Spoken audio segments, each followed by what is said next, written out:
یہ کشمیریوں کا ایک جینوئن آپریشن تھا۔ وہاں سے تقریباً 8 سے 10 کلومیٹر کے اوپر ایک بیس موجود تھا انڈین سیکورٹی فورسز کا۔ اس صورت میں تو اور بھی ویجیلنٹ ہونا چاہیے تھا، تو ڈیفینیٹلی سیکورٹی لیبس تھا۔ انڈین آرمی میں تو خودکشیاں ہو رہی ہیں، چلو ہمارے ہاں اگر وہ الزام لگا رہے ہیں کہ ہمارے یہاں ریزائن کر رہے ہیں، وہاں تو خودکشیاں ہوتی رہتی ہیں۔ ہمارا جو بیسز ہے وہ ہے ملک کا دفاع کرنا۔ آپ نے نیوکلیئر کوشش کی تو ہم بھی ایک کمپیٹیٹو نیوکلیئر کیپیبلٹی رکھتے ہیں۔ اپارٹ فرام دا نیوکلیئر، اس کی ہماری ریچ بھی اتنی ہے کہ انڈیا کا کوئی حصہ جو ہے وہ ہماری ریچ سے باہر نہیں۔ کیا پہلگام اٹیک ایک فالس فلیگ آپریشن تھا؟ کوئی بھی فالس فلیگ آپریشن جو ہے وہ پلان کرنے سے پہلے یا امپلیمنٹ کرنے سے پہلے ہمیں یا جو بھی دشمن ہے اس کو انالیسس کرنا پڑتا ہے کہ وہ کیوں فالس فلیگ آپریشن کرے گا، اس کے آبجیکٹیوز کیا ہوں گے، اس کے نتائج کیا ہوں گے، اور ان نتائج سے جو آپریشن کرنے والے ہیں ان کو کیا فائدہ اور کیا نقصان ہوگا۔ اب آج کل کے حالات میں آ جاتے ہیں، آلدو انڈیکیٹرز ہیں کہ یہ فالس فلیگ آپریشن تھا، لیکن میں تھوڑا سا اس سے ڈس ایگری کرتا ہوں کہ انڈیا کیوں فالس فلیگ آپریشن آج کرے گا۔ انڈیا کی اپنی آپ حالات دیکھیے تو انڈیا جو ہے وہ ایک رائزنگ پاتھ کے اوپر چل رہا ہے۔ اس دن کی اگر آپ حالات دیکھ لیں 22-24 تاریخ کی، تو مودی صاحب واز ان سعودی عربیہ اور وہاں آل ملک اینڈ ہنی کے ماحول بنا ہوا تھا۔ اسی طریقے سے جو ہے J D Vance vice president of United States India کے اندر آئے ہوئے تھے۔ چائنا کے ساتھ ان کا ٹریڈ $110 بلین کا چل رہا ہے اس وقت۔ تو میرے خیال میں وہ اپنی ہائی ٹریجیکٹری کو ڈیمیج نہیں کرنا چاہیں گے ایک فالس فلیگ آپریشن کر کے۔ ہم جب فالس فلیگ آپریشن کرتے ہیں تو ہم جو کشمیری لبریشن موومنٹ ہے اس کو انڈرمائن بھی کرتے ہیں۔ میرے اپنے ویو میں یہ کشمیریوں کا ایک جینوئن آپریشن تھا۔ Who was the actual target of this attack؟ اور کیا انڈین فورسز کے اینڈ پہ یہ ایک سیکیورٹی لیبس تھا؟ وہاں سے تقریباً 8 سے 10 کلومیٹر کے اوپر ایک بیس موجود تھا انڈین سیکورٹی فورسز کا۔ پہلی بات یہ، دوسری بات یہ کہ یہ جو مقام ہے یہ نون ٹورسٹ ریزورٹ ہے، اور اس دن بہت لارج نمبر میں ٹورسٹ آئے ہوئے تھے، اور بیسٹ آف مائی انفارمیشن یہ جو گروپ تھا یہ انڈیا کے کوئی سرکاری آفیسرز اور ان کی فیملیز کا گروپ تھا، جو بحیثیت گروپ کے جیسے ہم بھی جاتے ہیں، مری جاتے ہیں، سوات جاتے ہیں، ناردرن ایریا جاتے ہیں، تو وہ بھی ایک گروپ فیملی گروپ بنا کر آئے تھے۔ اس صورت میں تو اور بھی ویجیلنٹ ہونا چاہیے تھا، تو ڈیفینیٹلی سیکورٹی لیبس تھا، اور انڈیا کے اندر اس کو کرٹیسائز کیا جا رہا ہے سیکورٹی لیبس کو۔ اور ایک فائنل چیز جو نہیں ہے کہ کچھ ٹیررسٹ جو تھے انہوں نے انڈین سیکورٹی فورسز کی یونیفارم پہنی ہوئی تھی، اور وہ جب سیکورٹی فورسز آئیں یا وہاں جو موجود تھی تھوڑے بہت، ان کے اندر وہ منگل اپ ہو کر اور وہ وہاں سے بھاگ گئے۔ سو سیکورٹی لیبس تو ڈیفینیٹ ہے۔ انڈیا میں ہونے والے ہر ٹیررسٹ اٹیک کے بعد most of the time Pakistan کو بلیم کیا جاتا ہے، ایسا کیوں ہے؟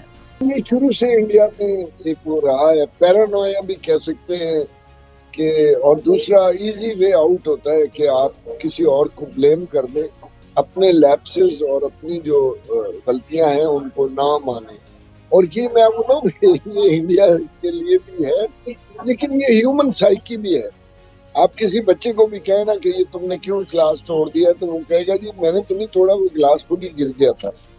سو اس لحاظ سے ایک ہیومن سائیکی بھی ہے کہ وہ دوسروں کو بلیم کر کے اس کے پیچھے چھپنے کی کوشش کرتے ہیں۔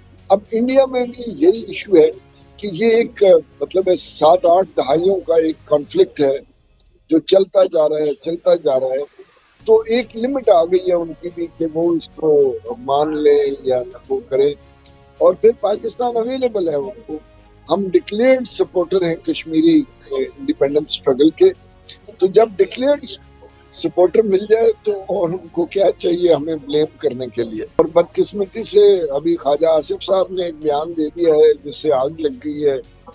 تو اگر اس قسم کے لیپسز ہمارے پارٹ پہ ہوں گے تو انڈینز پاگل ہیں جو اس کو ایکسپلائٹ نہیں کریں گے. پاکستان نے کبھی، میں خود اینٹی ٹیررزم آپریشنز میں انوالو رہا ہوں، پاکستان نے کبھی ٹیررزم کو، کیونکہ دیکھیے جو کنٹری خود ٹیررزم کا شکار ہے وہ ٹیررزم کو کیسے سپورٹ کر سکتی ہے. پچھلے کچھ سالوں میں پاکستان میں ایک پولیٹیکل ڈیوائڈ تھا، لیکن اس اٹیک کے بعد نیشنل لیول پہ یونٹی نظر آ رہی ہے. How long will this sustain? بنیادی طور پر ایکسٹرنل تھریٹ جو ہے وہ ایک یونٹی پیدا کرتا ہے. گھر میں بھی جب گھر کے باہر سے کوئی حملہ ہوتا ہے تو گھر کے جو فرد ہوتے ہیں یا افراد ہوتے ہیں وہ اکٹھے ہو جاتے ہیں، لیکن اس میں ضروری بات یہ ہے کہ وہ کتنے اکٹھے ہوتے ہیں اور وہ کیا مجبوری میں اکٹھے ہو رہے ہیں یا وہ ایک جذبے کے تحت اکٹھے ہو رہے ہیں. تو میری ایک فیلنگ ہے کہ اس وقت جو لوگ اکٹھے ہو رہے ہیں یا ایک فیلنگ آ رہی ہے نیشنل یونٹی کی، وہ ایک سارٹ آف کمپلشن ہے ہماری اگینسٹ ایکسٹرنل تھریٹ جو مودی اور انڈیا والے ہمارے اوپر چلا رہے ہیں. اور پروبیبلی اس میں انڈین نیریٹو کا بھی ہاتھ ہے کہ وہ کیا نیریٹو کو پروپیگیٹ کر رہے ہیں. لہٰذا یس ان دا شارٹ ٹرم اچھی بات ہے اور میں اس کو سراہتا ہوں کہ قوم کھڑی ہو رہی ہے اپنے سیکورٹی ایشوز پہ، آرم فورسز کے ساتھ کھڑی ہے، گورنمنٹ کو سپورٹ کر رہی ہے. لیکن دیکھنے کی بات یہ ہے کہ کیا وہ اپنی فیتھ اور اپنے ایک بلیف کی وجہ سے ہو رہے ہیں یا ایک تھریٹ کے تحت ہو رہے ہیں. میری گٹ فیلنگ یہ ہے کہ وہ ایک تھریٹ کے تحت اکٹھے ہو رہے ہیں کہ یہ اس وقت ایک کرٹیکل موقع ہے اور ہمیں اکٹھے ہو کر اور ایک نیشنل یونٹی کا مظاہرہ کرنا چاہیے، جو بہت اچھی چیز ہے اور ہم نے ہمیشہ کیا ہے، خواہ وہ 65 کی جنگ تھی یا ایون 71 کے اندر بھی آپ دیکھیں، اور بعد میں بھی جو بھی چھوٹے موٹے واقعات ایکسٹرنل تھریٹ کے ہوتے رہے. انڈین میڈیا میں پاکستان آرمی آفیسرز کے ریزگنیشن سے متعلق کچھ نوٹیفیکیشنز گردش کر رہے ہیں. ان نوٹیفیکیشنز کا پاکستان آرمی کے مورائل پہ کتنا امپیکٹ ہوتا ہے اور کیا ان کا حقیقت سے کوئی تعلق ہے؟ یہ پروپیگنڈا ہے کہ ریزائن کر رہے ہیں اور ریزنٹمنٹ ہے یہ وہ. دیکھیے ایک اگر اس بیسس پہ آپ جائیں تو انڈین آرمی میں تو خودکشیاں ہو رہی ہیں. چلو ہمارے ہاں اگر وہ الزام لگا رہے ہیں کہ ہمارے ہاں ریزائن کر رہے ہیں، وہاں تو خودکشیاں ہوتی رہتی ہیں، کسی فوجی افسر نے کر لی، کسی سپاہی نے خودکشی کر لی. تو لیکن دیکھنے کی یہ بات ہے کہ ایک فوج ہے یا ایک گروپ آف پیپل ہے جو 7-8 لاکھ پر محیط ہے، تو کیا اس 7-8 لاکھ میں 1-2-5 لوگ جو ہیں وہ کسی بھی غلط فہمی کا شکار ہو سکتے ہیں یا ان کے دماغ میں کوئی آئیڈیا آ سکتا ہے جس کی وجہ سے وہ استعفیٰ دے دیں. استعفے کی ذاتی وجوہات بھی ہو سکتی ہیں، کوئی اس یونٹ میں کوئی اس چھوٹے موٹے واقعے میں بھی ہو سکتی ہے، کسی نے اس کی ناجائز بےزتی کر دی ہو، کسی کو ناجائز سزا مل گئی ہو. There are social reasons also at time for resigning. کچھ لوگوں کی پرسنالٹی ہوتی ہے، ان کا ٹالرنس تھریشولڈ لو ہوتا ہے، وہ ٹالریٹ نہیں کر سکتے. فوج اور آرم فورسز کی نوکری بڑی چیلنجنگ نوکری ہوتی ہے. یہ واحد نوکری ہے جس میں آپ کا جو لیڈر ہے، جو کمانڈر ہے، وہ آپ کو بتا کر موت کی طرف لے کر جاتا ہے.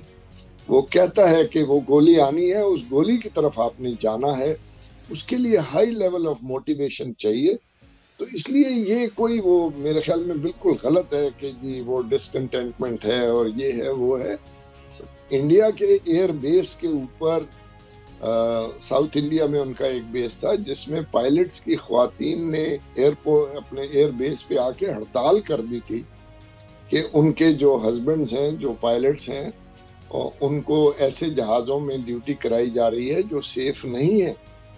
انفیکٹ اس جہاز کو لوگوں نے فلائنگ کافن کا نام دے دیا تھا.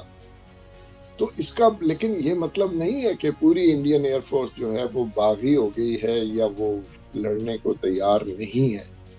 سو میرے خیال میں یہ غلط پروپیگنڈا ہو رہا ہے. ایسی کوئی بات نہیں ہے. فوج میں کوئی ریزگنیشن نہیں ہو رہے. چھوٹے موٹے 2-4 کسی کے ماں باپ کہہ دیتے ہیں بیٹا تم ریزائن کر دو, تمہیں ہم فلانا پہاڑ پہ چڑھا دیں گے یا کچھ بنا دیں گے. پھر کوئی باہر جانا چاہتا ہے, کوئی اپنی اسٹڈیز پرسو کرنا چاہتا ہے, ویریس ریزنز ہیں. لیکن ایک جس کو کہتے ہیں dissatisfaction with the service with the job, ایسی کوئی بات نہیں ہے.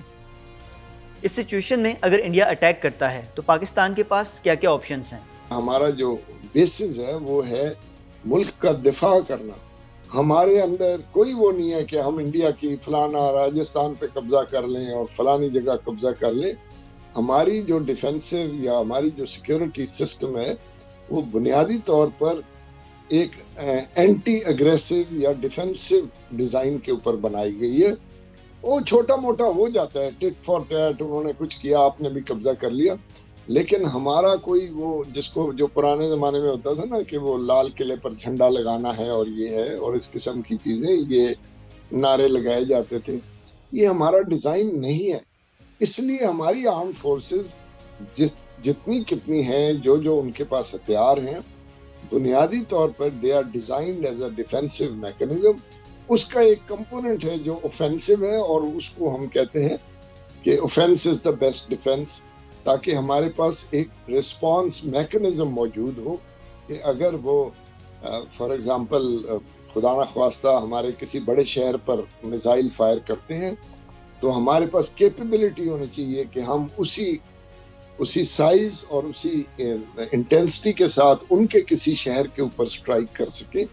اور ہمارا جو ہے نیوکلیئر پالیسی جو ہے وہ بڑی کلیئر ہے. It is primarily for the defence of Pakistan, اور وہ ایک ریسٹریننگ وہ ہے کہ انڈیا کو ریسٹرینڈ کرنے کے لیے ہے دشمنوں کو کہ اگر آپ نے نیوکلیئر کوشش کی تو ہم بھی ایک کمپیٹیٹو نیوکلیئر کیپیبلٹی رکھتے ہیں.